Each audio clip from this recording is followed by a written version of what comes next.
Warming up prior to competitive exercise is common practice in sport and is seen as essential for achieving optimal performance. Warming up in a passive or active manner improves subsequent performance via increases in temperature, metabolic, neural and psychology related effects, including increased anaerobic metabolism, elevated oxygen uptake kinetics, and post-activation potentiation.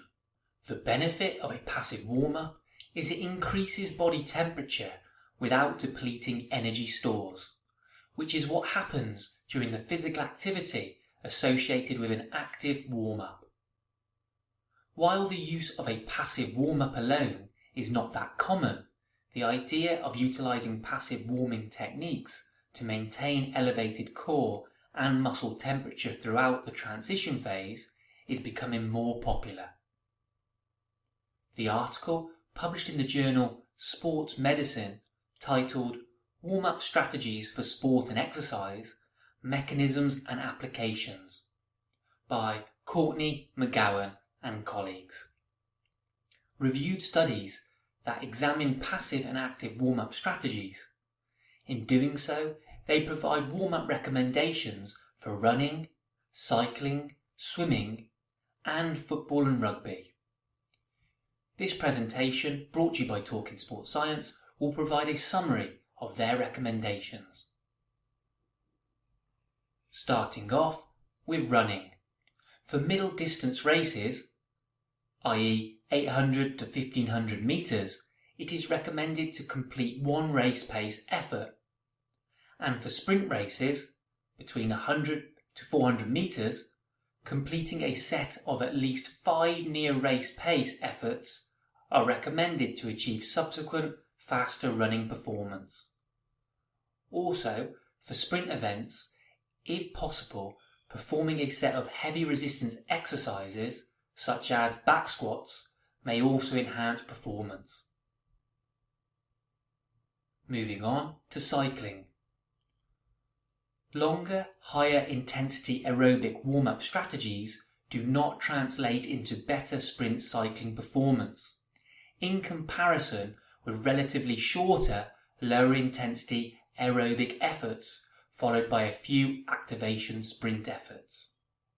Performing several sets of heavy resistance exercises towards the end of an active warm-up should promote sprint cycling performance, but might only be practical in a training session.